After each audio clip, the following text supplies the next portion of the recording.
오늘 보실 말씀은 구약 성경 719면에 제가 가지고 있는 성경은 구약 성경 719면에 에스라 7장 1절부터 10절 말씀까지 에스라 7장 1절부터 10절 말씀까지 제가 한 절 읽고 여러분들 한 절 읽고 교독하며 읽도록 하겠습니다. 제가 가지고 있는 성경은 구약 성경 719면에 에스라 7장 1절부터 10절 말씀까지입니다. 제가 한 절 읽고 여러분들 한 절 읽고 우리 교독하며 읽도록 하겠습니다. 이 일 후에 바사왕 아닥사스다가 왕위에 있을 때에 에스라라 하는 자가 있으니라. 그는 스랴의 아들이요 아살의 손자요 hil기야의 증손이요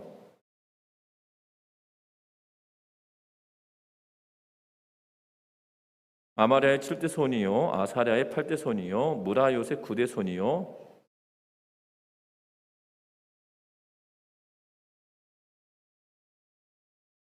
아비수아의 13대 손이요 비느하스의 14대 손이요 엘르아살의 15대 손이요 대제사장 아론의 16대 손이라.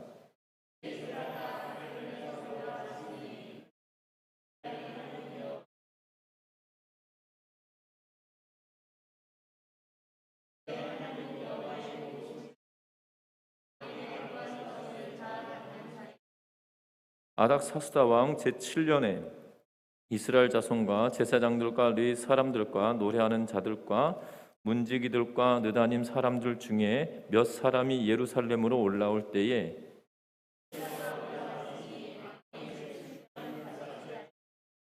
첫째 달 초하루에 바벨론에서 길을 떠났고 하나님의 선한 손이 손에 도우심을 입어 다섯째 달 초하루에 예루살렘에 이르니라.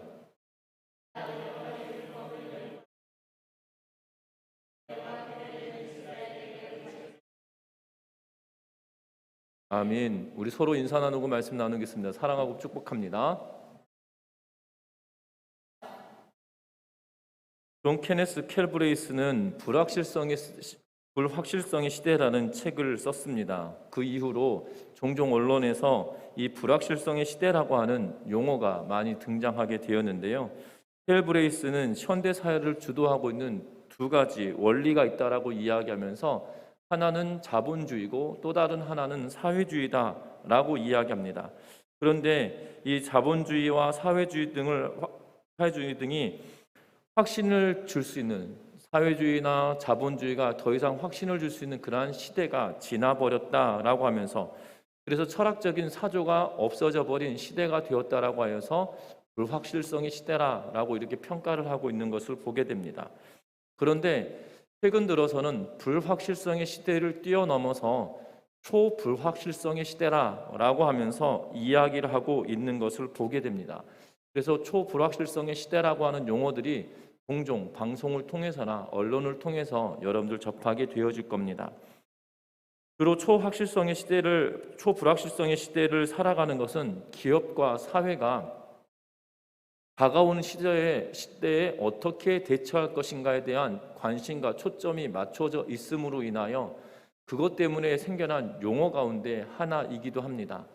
정말 미래는 불확실한 그러한 시대이고 또한 아무리 불확실한 것들에 대하여 대책을 세우고 그것을 쫓아가 본다 하더라도 그것에 대한 확신이 더 없는 시대가 되었다라는 거죠. 그래서 미래에는 없어질 직업군에 관한 이야기들을 말하고 그리고 미래에 또한 생겨지게 될 직업군들에 대하여 예측을 하고 있으나 이것이 맞다라고 말할 수 없는 그러한 시대를 살아가고 있다는 것입니다. 그래서 현대를 살아갈 때는 정말 초불확실성의 시대다라고 하면서 특별히 4차 산업혁명 시대에 도래하면 더 큰 그러한 불확실함이 우리들에게 있을 거다라는 그러한 전망치들을 내어놓고 있는 것을 보게 됩니다. 여러분들 그도 그럴 것이 과거에는 이것이 있었던 직업이 지금은 있지 않거든요. 여러분들 제가 이 전에 사역했던 교회에 권사님 중 한 분이 이런 이야기를 하셨어요. 본인이 상업고등학교를 나오셔서 첫 직장이 어디였냐면 교환원이었다라고 이야기를 하시더라고요. 그래서 이렇게 예전에는 옆에 까망 전화기 옆에 이렇게 막 돌려가지고 전화기 딱 들으면 몇 번 해주세요, 연결해주세요 그러면 몇 번 연결해주고 뭐 이랬던 전화 교환수였다라고 이야기를 하시더라고요.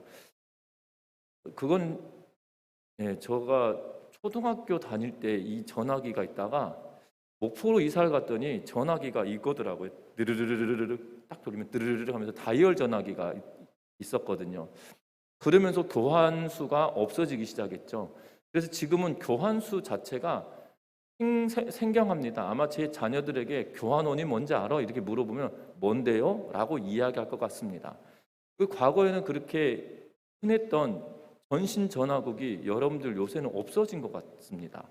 KT 뭐 이렇게 표현되어져 있는 그런 건물들이 있지만 과거에는 몇 국 전화국 이렇게 있었잖아요. 그리고 몇 국 전화국 이렇게 나눠져 있었는데 이제는 몇 국 전화국 이런 게 생경하지 않습니까? 여러분들도 와 진짜 그런 게 있었지라는 생각이 제가 이야기하니까 고개를 끄덕이시는데요. 그런 직업군들이 많이 없어져 버렸습니다. 꾸준히 지금도 있는 그러한 직업군도 있고 전망이 좋은 직업들이 여전히 남아 있긴 하나 미래에도 과연 그 직업군들이 남아 있을까라고 하며 이 이야기를 하는 그러한 시대가 되어져 버렸다는 것입니다. 불확실성이 지배하는 시대일수록 그러면 믿는 성도들은 어떻게 살아야 되냐 하는 것이지요.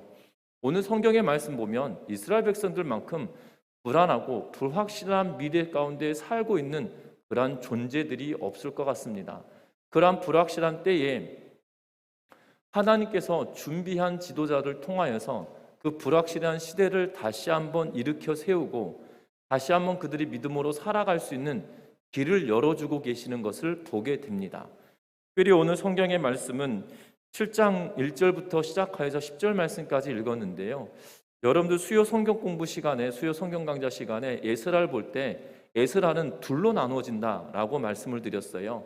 그래서 1장부터 6장까지는 1차 포로 귀환 이후에 성전을 재건하는 사건이 기록되어져 있다라고 말씀을 드렸고 그리고 7장부터 10장까지는 두 번째 사건으로 에스라가 포로 귀환하는 것으로부터 시작되어진다. 그리고 에스라는 2차 포로 귀환의 인물이다. 중심 인물이다. 라고 말씀을 드렸어요. 그러면서 6장과 7장 간의 7장과의 이 거리는 1차 포로 귀환과 2차 포로 귀환의 사이는 학자들마다 조금 견해들이 다르긴 하나 최소 90년에서 때로는 100년이 넘어가는 시간의 차이가 있다라고 말씀을 드리면서 성전을 지었던 사건이 있기 때문에 약 60년에서 어떤 분은 60년, 어떤 분은 80년까지 이야기하고 하시는 분들이 계시는데 오늘 성경을 읽을 때는 60년이라고 생각을 하고 성경을 보도록 하겠습니다. 그래서 60년이라고 하는 그러한 시간에 6장과 7장 간의 사이가 60년이라고 하는 시간을 건너뛰는 그러한 일을 보게 되어지죠. 여러분 우리가 지난 시간에 에스라 6장 말씀을 보면서 이스라엘 백성들이 이 포로 귀환하고 나서 예루살렘 땅에 와서 성전을 재건하고 하나님께 봉헌하는 작업을 하고 또한 절기를 지켰다라고 말씀을 드렸습니다. 그런데 여러분들 기억할 것은 왜 불확실성의 시대에 도래하게 되었냐면 이스라엘 백성들 남유다로 왔던 포로 귀환하였던 귀환민들이 하나님께 성전을 지어 드렸습니다. 특별히 이스라엘 이 남유다로 돌아왔던 유다로 돌아왔던 이 포로 귀환하였던 사람들이 생활이 좋았었냐? 그것이 아니었거든요. 특별히 16년, 15년에서 17년 사이에 긴 시간 동안 성전을 재건하기 시작했다가 기초를 다져놓고 멈추게 되어지고 그리고 다시 재건하게 되어지는 그 동안에 그 이스라엘에 남아있던 유다에 살고 있었던 백성들이 귀환하였던 사람들이 잘 살았으면 참 좋겠으나 학교에서의 기록을 통해서 보면 그들이 참으로 어려운 시대를 살고 있었음을 성경은 짐작할 만한 이야기를 하고 있는 것을 보게 됩니다. 너희가 편벽한 집을 지었던들 너희가 모을 것이 있었고 먹을 것이 있었고 마실 것이 있었냐라고 이야기하면서 기록하고 있는 걸 보면 어려움 중에 살아가고 있던 그들이었어요. 그러다가 다리오 왕에 의하여서 다시금 성전이 재건할 수 있도록 길이 열려졌고 그리고 성전을 재건했습니다. 비록 다리오에 의하여서 성전을 지을 비용이 투입되어졌다 할지라도 그들이 6년여간에 걸친 5년에서 6년이라고 하는 어떤 학자들은 3년이라고 하는 학자들도 있는데 그 긴 시간 동안 성전을 또 짓습니다. 그러는 동안에 그들의 삶이 더욱더 피폐해졌을 것은 분명합니다. 그리고 하나님께 봉헌을 하였습니다. 봉헌을 하면서도 그들이 수많은 재물들로 하나님께 드렸죠. 그러면 우리는 생각할 때 정말 내 생명을 다해 모았던 재산을 하나님께 드리면 하나님의 뭔가 짠하고 기적 같은 역사를 일으켜 주시면 참 좋겠으나 그렇지 않았다는 거예요. 여전히 유다의 어려움은 있고 하나님께서 그들을 돌보신다라는 그런 생각이 들게끔 만들어 주시면 참 좋겠으나 여전히 그들의 삶은 피폐하고 곤고하고 어려움이 그들에게 여전히 남아있고 여전히 돌아왔다는 거죠.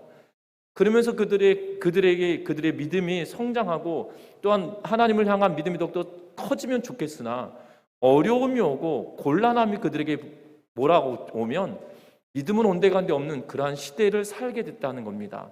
그러면서 지금 7장으로 딱 넘어오면서 60년의 시간이 건너오는 거예요.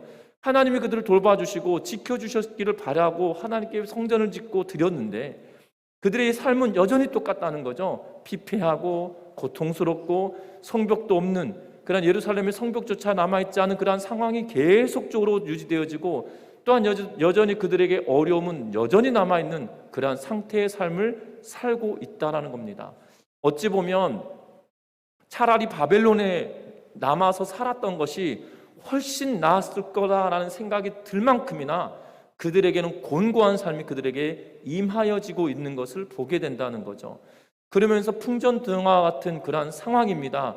오히려 바벨론, 페르시아에 남아 있었다라면 적어도 강대국이었던 그 나라가 그들을 지켜줄 텐데 지금은 남유다라 와서 지금 그들은 성벽도 없는 그 누구가 지켜주지 못하는 그러한 상황에 놓여 있는 그러한 상태의 삶을 살고 있다는 것입니다. 그러한 때에 하나님은 준비된 자를 통하여서 일을 일으켜가고 계시는 것을 보게 되는데 저와 여러분들이 정말 지금은 4차 산업혁명 시대를 지나가고 있다, 초불확실성의 시대를 살고 있다고 하는 이때 특별히 코로나19로 인하여서 세상이 이렇게 뒤바뀌어질지 어떻게 알았겠습니까? 이러한 어려운 시대를 살고 있는 우리에게 하나님은 분명히 말씀을 통하여 우리에게 이야기하실 때 저와 여러분들이 새로운 세대를 준비하고 새로운 시대를 준비해 드릴 수 있는 믿음의 성도님들 되기를 바라는 마음으로 오늘 같이 말씀을 나눴으면 좋겠는데요. 그럼 우리가 무엇을 준비해야 되냐는 거죠. 준비된 지도자 하나님께서 세우시는데 무엇을 준비해야겠냐는 것입니다. 오늘 본문에 보면 1절부터 시작하여서 5절 말씀까지는 족보에 관한 이야기를 기록해 놓고 있는 걸 보게 됩니다. 우리가 1절 말씀만 같이 한번 읽어보겠습니다. 2일 후에 바사왕 아닥사스다가 왕이 있을 때에 에스라라 하는 자가 있느니라. 그는 스라의 아들이요 아사라의 손자요 hil기야의 증손이요 라고 이야기하면서 1절부터 시작하여서 5절까지 이 족보에 관한 이야기를 합니다. 그리고 16대에 이르러서 아론의 이름이 거론되고 있는 것을 보게 되어집니다. 오늘 이 7장 1절의 시작은 이 일 후에 라고 하면서 마치 6장에 봉헌을 하고 또한 6월절을 지켰던 그 절기를 지켰던 그 바로 다음 날인 것처럼 성경은 기록하고 있는데 이 일 후에 60년이라고 하는 시간이 훌쩍 지나버렸습니다. 그런데 여전히 그들에게 어려움이 있었다는 거죠. 앞에서도 설명드렸던 것처럼 불확실한 풍전등화와 같은 삶이 유다 사람들에게 있는 그때였다는 사실입니다. 그때 하나님은 바사왕, 페르시아 왕 아닥사스다가 왕위에 있을 때에 에스라라 하는 자를 하나님께서 택하시고 그가 있다라고 이야기하면서 그에 관하여서 집중하는데 1절부터 5절까지 16대에 걸친 이 에스라에 대해서 설명할 때 에스라가 누구다라고 설명을 하는 것이 아니라 에스라의 집안의 이야기를 하면서 누구누구의 자손이다, 심지어 아론의 16대 손이다 라고 이야기하면서 이 에스라의 저자는 기록해 놓고 있다는 것입니다. 여러분들 기억할 것은 준비된 지도자는 하루아침에 나오지 않는다는 것이에요. 준비된 지도자는 하루아침에 나오지 않는다는 것입니다. 우리는 하루아침에 누군가가 튀어나올 거라고 생각합니다. 그런데 역사를 잘 살펴보거나 성경을 잘 살펴보면 한순간에 짠 하고 나타나는 위대한 인물은 결단코 없다는 거죠. 그 시대가 인물을 만들어내고 또한 상황이 그 사람을 만들어내어가는 그러한 과정이 분명하게 있다는 겁니다. 여러 가지 어려운 시련과 환경이 한 사람을 위대한 인물로 만들어내는 그러한 역사적인 이야기들은 우리가 너무나도 잘 알고 있기 때문이라는 거죠. 또한 성경에서도 마찬가지로 한 인물이 등장할 때 그냥 짠 하고 나타난 것이 아니라 아무런 배경과 아무런 상황이 없이 독보적으로 딱 나타난 것이 결단코 아니라는 겁니다. 오늘 특별히 5절 말씀까지 16대에 걸친 그들의 가문에 대하여 이야기하면서 이 에스라는 이러한 가문에 태어난 믿음의 사람이다라고 우리에게 보여주고 있는 그러한 대목이기도 하다는 사실입니다. 어찌 보면 신앙은 대가 축적해두면 축적되어질수록 하나님의 놀라운 은혜가 더욱더 임하게 되어진다는 사실이죠. 여러분들 신앙생활은, 저는 이 신앙생활을 설명할 때 길을 닦는 것과 같다라고 표현을 쓸 때가 있습니다. 여러분들 신앙생활은 길을 닦는 것과 똑같아요. 여러분 전미중학교 앞에 지금은 4차선 대로인데 저희 딸아이 중에 하나이가 포털 사이트에 가면 스트리트뷰라고 길거리를 이렇게 사진 찍어서 길을 보여주는 게 있어요. 그런데 어느 순간 이러는 거예요. 아빠, 왜? 그랬더니 교회 앞에 도로가 너무 좁아요. 이러는 거예요. 2010년도 사진인지 2014년 사진인지 모르겠는데 하여튼 10년도 2010년도인가 14년도인가 그 사진인데요. 교회 앞에 도로가 2차선 도로이더라고요. 그리고 황진희 집사님 집 앞이 엄청 넓더라고요, 마당이. 네, 과거에는 그랬던 것 같습니다. 그래서 저는 상상하지 못하거든요. 길이 지금 제가 왔을 때는 4차선 도로, 왕복 4차선 도로였고 좁은 길이었을 거라고 상상하지 못한 거거든요. 그런데 그 이전에 우리 권사님들의 이야기 들어보면 예전에는 신장로였다고, 그냥 자갈길이었고 그냥 포장된 도로가 아니었다고 이야기하시면서 그때는 2차선 도로보다 더 좁았다 뭐 이렇게 이야기하고 하셨던 이야기를 들어봅니다. 아마 그 권사님보다 더 오래전에 사셨던 분들은 여긴 길도 아니었어 이렇게 말하실 거예요. 여긴 길도 아니었어. 뭐 길은 무슨 길이야. 원래는 여기가 새로 난 길이지 예전에는 이렇게 삥 둘러서 돌아다녀야 됐다라고 이런 분들이 있으실 거예요. 여러분들 길을 하나 닦을 때, 길이 하나 생길 때 사람이나 짐승이 그 길을 막 다닙니다. 다녀요. 그럼 조그만 이 풀이 없어지고 다져진 그냥 단단한 흙바닥이 생겨나거든요. 그러다 더 많은 사람들이 거기가 길이라고 생각하고 다니게 됩니다. 그럼 조금 더 넓어집니다. 그리고 다져져요. 사람들이 밟고 다녀서. 그리고 그러다 보면 사람들이 많이 다니다 보면 이제 조사를 합니다. 여긴 통행량이 얼마나 되는지, 그래서 여기다 길을 만들어야 되는지 말아야 되는지 조사를 하죠. 그리고 일정 수익이 되겠다, 아니 경제적인 이유가 되겠다 하면 거기다가 좁은 길을 하나 딱 만듭니다. 포장을 해서. 그리고 그게 여기 더 늘어나네 그러면 더 넓히고 넓히는 것과 똑같아요. 신앙생활은 길을 넓히는 것과 같습니다. 하나님과 믿음의 사람이 교통하고 교제를 나누면서 다져가는 거예요. 그런데 신앙생활은 한 대가 1대, 2대, 3대를 넘어가면서 신앙생활하면서 대를 지나갈 때마다 믿음 생활을 더 잘하면 이게 길이 넓어져 가는 거죠. 그래서 응답받을 때도 응답받는 양이 달라요. 4차선, 왕복 4차선 도로에 다니는 이 통행량이 더 많을까요? 왕복 2차선 도로에 통행량이 더 많을까요? 눈으로 볼 때는 2차선 도로의 통행량이 더 많은 것처럼 여겨집니다. 왜냐하면 길이 좁으니까 차가 다니는 양이 많은 것처럼 보여지죠. 그런데 실제는 그렇지 않다는 거죠. 왕복 4차선 도로가 훨씬 더 많은 물류를 옮겨 다니게 한다는 거죠. 그런데 희한한 것은 이 도로를 사용하지 않으면 어떻게 됩니까? 이 아스팔트 사이에도 풀이 나고요. 그 풀 때문에 아스팔트가 갈라지고 깨지고 없어지고 길이 아닌 것처럼 여겨지면서 길은 언젠가 없어져 버리게 되는 걸 보게 됩니다. 신앙생활도 마찬가지예요. 한 대가 거치고 두 대가 거치면서 단단하게 길을 넓혀가는 것이 신앙생활이라는 거예요. 그런데 그 신앙이 대가 끊어져 버리면 어느 순간 풀이 나고 잡초가 나고 그곳에 아스팔트와 아스콘이 깨지면서 이제는 길이 아닌 것처럼 여겨지는 상태가 되고 언제 길이었나 싶은 정도로 만들어버리는 것이 바로 신앙생활과 똑같은 것 같습니다. 오늘 성경에 보면 에스라에 대해서 설명할 때 16대에 걸쳐서 있었다라고 이야기하며 그가 믿음의 대를 이어가고 그 믿음의 대를 지키며 살아왔다는 거죠. 하나님이 어떠한 분이신지 그것에 대하여 관심을 가지고 끊임없이 믿음으로 지켜왔던 믿음의 가문이었다라고 지금 밝히고 있는 것을 보게 됩니다. 양의 누적은 결국 질적인 변화를 일으켜 온다는 사실입니다. 무섭습니다. 여름이 되고 태풍이 불고 갑작스럽게 비가 많이 오면 제일 두려운 것이, 농사 지은 분들에게 제일 두려운 것이 수해 입는 것이잖아요. 뚝이 터지고 뚝이 무너지면 한순간에 잠겨버리고 키워왔던 모든 농작물들이 순식간에 다 상하게 되어지는 일들이 있는데요.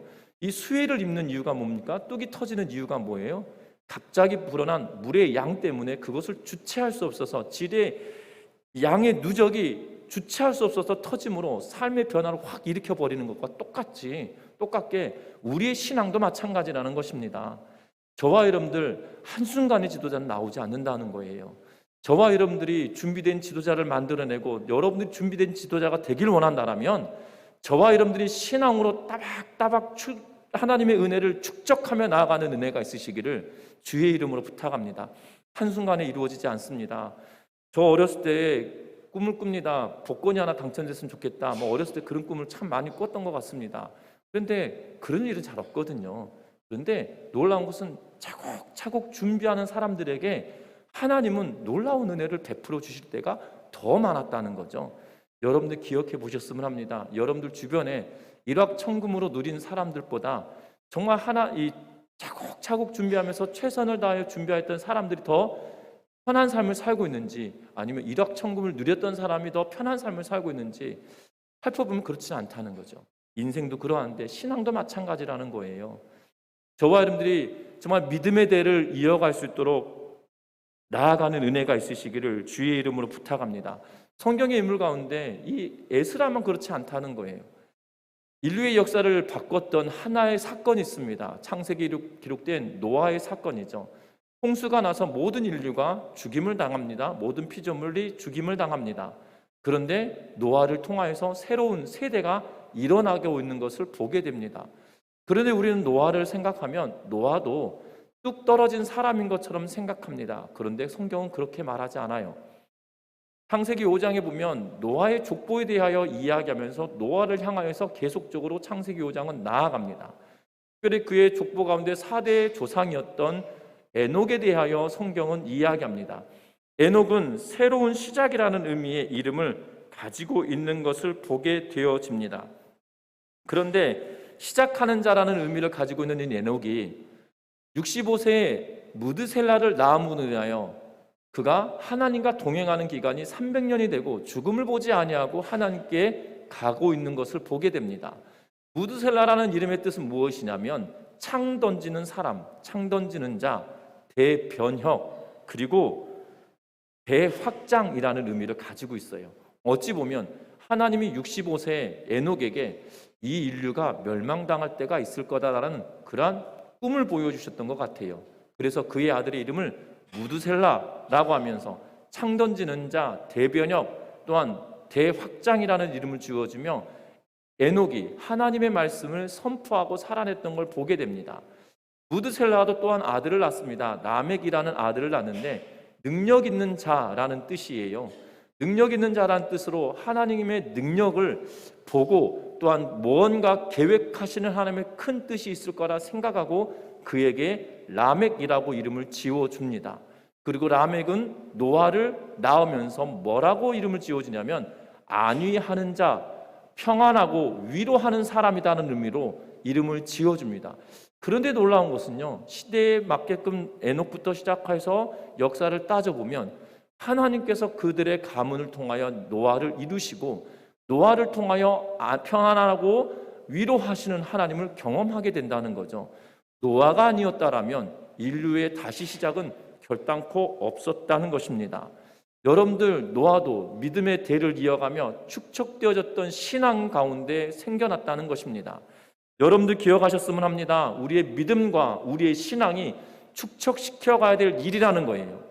현대를 살아가는 사람들에게는 이 믿음의 대를 이어가고 믿음의 꿈을 꾸는 것에 대하여 반대하는 경향들이 너무나 많습니다. 최근 들어 우리는 이러한 이야기를 많이 듣습니다. 욜로라고 하면서 네 인생은 하나밖에 없다라고 하는 뜻이에요. 그래서 너는 즐기면서 살아라 라고 이야기하며 욜로족이라는 표현을 쓰고 있는 것을 보게 됩니다. 뿐만 아니라 욜로라고 하는 것을 검색하면 연관 검색어에 동일하게 같이 뜨는 것이 뭐냐면 카르페 디엠이라고 하는 라틴어 문구가 같이 뜹니다. 이 카르페 디엠이라고 하는 것이 오늘을 즐겨라, 지금을 즐겨라 이런 표현으로 쓰여지고 있는데요. 원래의 의미는 그것이 아니었습니다.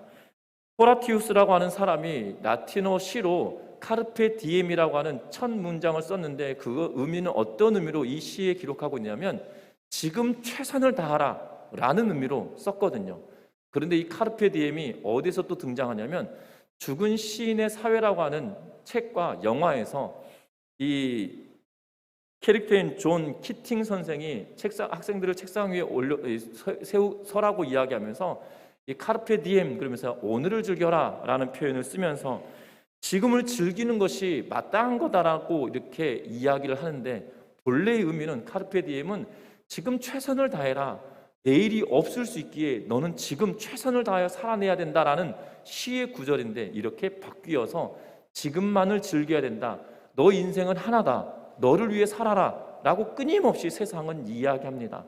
이런 시대를 살아가는 저와 여러분들이 믿음을 축적하는 거 참으로 어려운 시대가 되었다는 거예요. 특별히 더욱더 젊어져가는 세대에서는 이러한 생각이 더 강해질 것입니다. 그리고 강하여져 있습니다.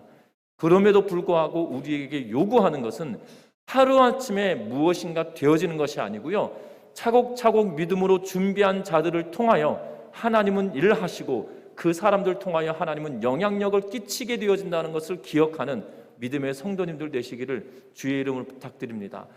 자녀들을 믿음으로 키운다는 거 참으로 어려운 일인 것 같습니다. 목회자인 저도 참으로 어려운 일인 것 같아요. 하나님의 은혜와 도우심이 없다면 불가능한 일인 것 같습니다. 그럼에도 불구하고 우리가 꿈을 꿉니다. 무엇을 꿈꿉니까? 나보다 내 자녀가 믿음이 더 좋아지기를 꿈꾸고, 나보다 하나님의 사랑을 더 받기를 꿈꾸고, 그리함으로 말미암아 하나님께서 더 사랑하시고 더 사용하시고 더 귀하게 쓰시기를 원하는 마음으로 양육한다는 거죠. 여러분들의 믿음도 여러분들 스스로뿐만 아니라 여러분들 자녀손들에게 이 믿음이 증거되어지고 전수되어질 수 있도록 애를 쓰고 수고하는 믿음의 성도님들 되시기를 주의 이름으로 부탁드립니다. 그러면서 애쓰고 수고하였던 이 에스라를 하나님께서 사용하시는데 어떻게 사용하시냐면 6절 말씀 보겠습니다. 같이 읽어봅니다. 이 에스라가 바벨론에서 올라왔으니 그는 이스라엘의 하나님 여호와께서 주신 모세의 율법에 익숙한 학자로서 그의 하나님 여호와의 도우심을 입음으로 왕에게 구하는 것을 다 받는 자이더라. 아멘. 에스라에 대해서 다시 한번 또 설명합니다. 16대 손이다 라고 이야기하는 것 끝나고 나서 무엇에 대해서 설명하냐면 바벨론에서 올라왔다 라고 이야기합니다. 여기서 바벨론은 나라를 이야기하는 것이 아니라 지역을 이야기하고 있는 걸로 보여집니다. 그래서 바벨론에서 올라옵니다. 당시 이 페르시아는 4개의 수도가 있었다라고 이야기하는데 그 수도 중에 하나가 바벨론이라고 불려지는 지역이라는 거예요. 근데 그곳에서 올라옵니다. 그런데 이 에스라는 왕에게 구하는 모든 것을 얻어낼 수 있는 그러한 사람이었다라고 말하고 있어요. 특별히 모세 율법에 익숙한 학자였다라고 이야기하면서도 왕에게 구하는 것을 다 얻어낼 수 있는 능력을 가진 능력자라는 거죠. 그래서 학자들이 이렇게 표현합니다. 아마 에스라는 그 페르시아 지역에 유대인들을 다스리는 그런 장관 중에 한 명이 아니겠는가라고 추정을 합니다. 어찌됐든 왕에게 가까이 할 수 있는 그런 위치의 사람이었을 걸로 보여진다는 거죠. 그런데 이 에스라를 설명할 때 왕에게 요구하는 것을 다 얻어낼 수 있는 사람이지만 무엇이라고 이야기합니까? 그의 하나님 여호와의 도우심을 입음으로 라고 하면서 하나님께서 그를 도우시고 하나님께서 그를 전적으로 하나님의 은혜 가운데 살아가는 사람이었다라고 평가하고 있다는 사실이에요. 저와 여러분들 기억하셨으면 합니다. 우리가 믿음으로 살아내려고 하는 애쓰는 거 내 힘으로만 되지 않는다는 사실이에요. 내 힘으로 됐다라면 내 힘으로 내 자녀들의 문제나 내 힘으로 내 인생의 문제가 설계되어지고 바꿀 수 있었다라면 진작 다 바꿨겠죠. 그런데 그렇지 않았다는 거죠. 저와 여러분들의 삶을 잘 생각해 보십시오. 하나님의 은혜가 아니면 아무것도 아니라는 거예요. 하나님의 은혜 아니면 아무것도 아니라는 겁니다. 제가 오늘 아침에 말씀을 정리하면서 이 새롭게 하소서라고 하는 그 기독교 방송에서 FEBC에서 하고 있는 새롭게 하소서라고 하는 이 프로그램에 간증을 하러 나와 있는 이 전도사님의 이야기를 들었는데요. 이렇게 표현하시더라고요. 나는 하나님이 없는 것처럼 느꼈었지만 어느 순간 내 인생을 딱 돌이켜 보니까 하나님이 내 옆에 계셨다라고 그렇게 고백을 하는 걸 보게 되었어요. 그의 인생이 너무나 기구했었다는 거죠. 유명하셨던 음악가였던 아버지와 어머니 사이에 태어나서 갑작스럽게 15살의 어머니 아버지가 이혼을 하시고 어머니 아버지가 모두 자기를 버려서 큰아버지 댁에 갔지만 15살 때부터 눈칫밥을 먹으면서 커야 됐던 그 순간들을 이야기하면서, 그래서 그 사춘기를 지내면서 어려웠던 이야기들, 그리고 그가 대학을 지나가는 과정 가운데 있었던 기적 같은 이야기들, 그 이야기를 들어보면서 그의 인생을 돌이켜봤더니 그의 인생이 너무나도 썼다는 거예요. 너무나도 힘들었다는 거예요. 너무나도 슬펐다는 거예요. 어린 나이에 우울증까지 올 정도로 너무나도 고된 인생이었다는 거예요. 그런데 돌이켜보니까 그 또한 주의 은혜였다라고 그가 고백하는 걸 보게 되는데요. 여러분들, 어렵고 힘든 상황이었다 할지라도 이거 돌이켜보면 이것이 다 주의 은혜였다라고 고백하는 인생이 되어져야 된다는 거죠. 어떻게 보면 에스라는 하나님의 은혜를 입음으로 인하여 높은 지위에 있는 것처럼 보여집니다. 우리와 다른 인생을 산 것처럼 보여집니다. 그러나 우리도 똑같다는 거예요. 우리의 인생을 돌이켜보면 하나님의 은혜를 힘입어가는 사람들이어야 된다는 거예요.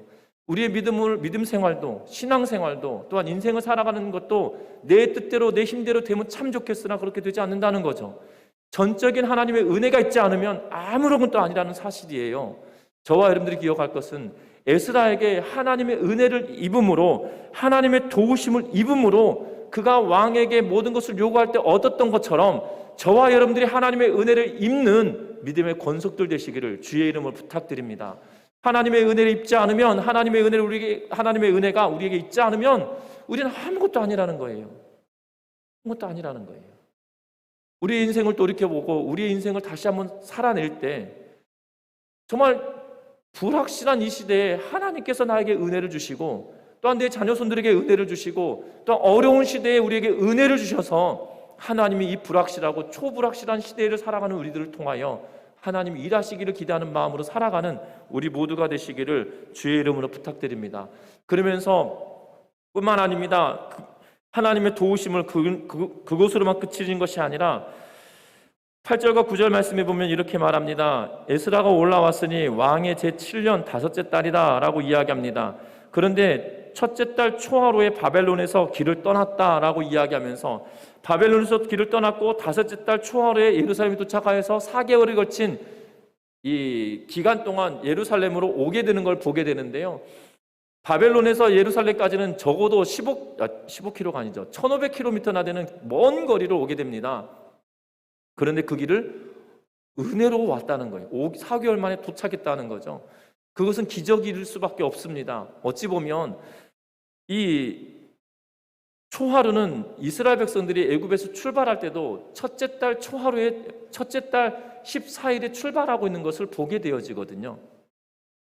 첫째 달이 이스라엘 백성들이 애굽을 떠나서 출발하여서 가나안 땅으로 오듯이 첫째 달에 에스라와 더불어 다시 한번 2차 포로 귀한 자들이 돌아오고 있는 것을 보게 됩니다. 그 거리가 1500km이고 참으로 상상할 수 없는 어려움과 두려움이 있는 그 길이었다는 거죠. 그런데 그 길을 걸어와서 하나님의 은혜로 잘 도착하였음을 이야기하게 되는 걸 보게 됩니다. 그래서 9절에 보면 하나님의 선한 손에 도우심을 입어라고 하면서 하나님이 그들의 여정 가운데도 끊임없이 하나님의 선한 손이 그들을 도우셨다라고 고백하고 있는 것을 보게 된다는 거죠.